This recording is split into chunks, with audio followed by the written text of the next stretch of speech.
Hi there, Chris here with another fresh tip for you all. In this video, we are going to continue our look at painting a Stormcast Eternal Castigator. We are working with this bronze color scheme, and we are going to begin weathering the bronze. To get us started, we're going to use Sotek Green, we're going to use Lamian Medium, and we're going to use a drop or two of Liquitex Flowade. Yes, you guessed it, we are going to turn this into a shade wash. This is one of my favorite ways of doing bronze and doing weathering, creating that patina. You can see I just throw a little dollop of paint onto the palette. I throw about 3 drops of medium and about 2 drops of Flowade. Really only need about 1. And then I begin using the brush. I do not apply it over the entirety of the metal areas. I am quite deliberate how I'm applying this. And as you can see, I'm just kind of working it into creases and just really kind of going about this, really kind of imagining how patina does gather on bronze, sculptures and things like that. Now, we're not looking to make this guy look like he's a bronze statue. We just want his armor to look like he's been out in the weather and he's on the battlefield and he's just got lots of, corrosion going on, essentially, right? You see, once it starts to dry a little bit, I come in and apply a second layer. So I'm applying this over the entirety of all the bronze areas. His hands, his legs, his helmet, his shoulder pads, all that stuff. I'm not worried about his crossbow at the moment because, who knows what colors those are going to be actually, but...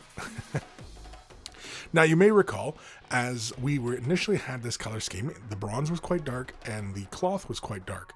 But as we build up this patina on the bronze, as we work our way around, the color scheme is going to get a bit brighter. So, for those of you who, want to take their bronze painting a little bit further and creating this effect, this is going to make the model a lot brighter.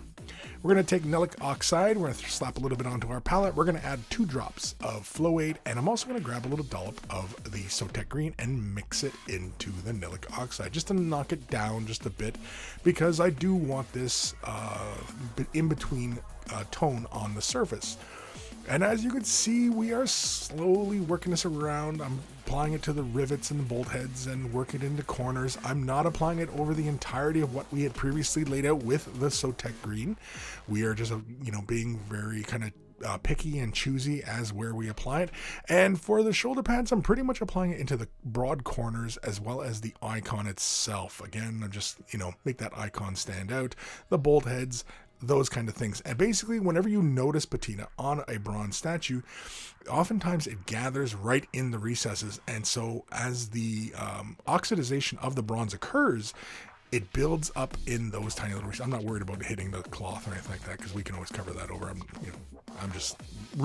working fairly quickly as I'm applying this, trying to be deliberate.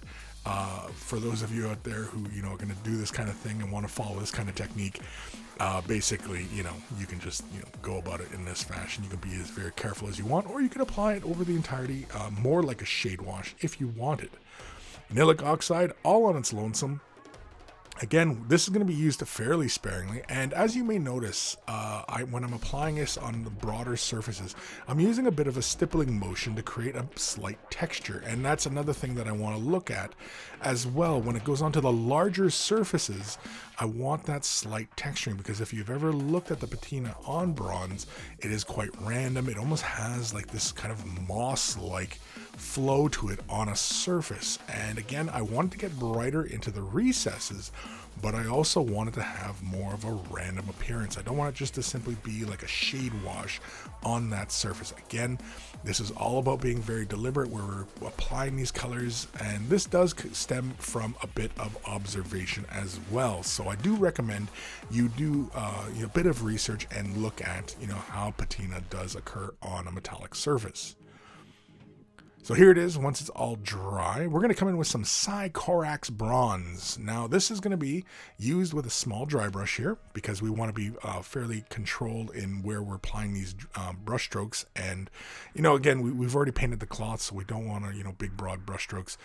And here on the shoulder pads, I'm applying it pretty much over the entirety, but I'm trying to concentrate on the edges as well as that high point on the lip, the collar and the helmet. I'll concentrate more on the forehead and the face, the icon. I really wanted the icon to stand out, so I wanted that patina to fall within the recesses. And so if you've basically laid out just a little bit too much, this phase basically allows you to reclaim some of that bronze look, and it pushes that patina further into the recesses as it allows the bronze to kind of come out. And again, if this is kind of a battle-worn armor, then, you know, the patina would just exist within recesses and nooks and crannies of the armor, and just, you know, wouldn't be too, you know, overt. And because you see some bronze statues, they're just completely covered in this patina, whereas we want just kind of an aged look to his armor, a really aged look to his armor. But that is it. Once you've applied that dry brush phase, the entirety of the model, you can see here, we're just going to catch that face a little bit more, really kind of bring that out. Of course, we could also apply the patina in his eyes as well, but I figured it's not really that necessary. But as you can see, once it's dry brushed, how it brings that bronze back, it pushes that patina further into the recesses, giving us a bit more of a natural kind of look to this.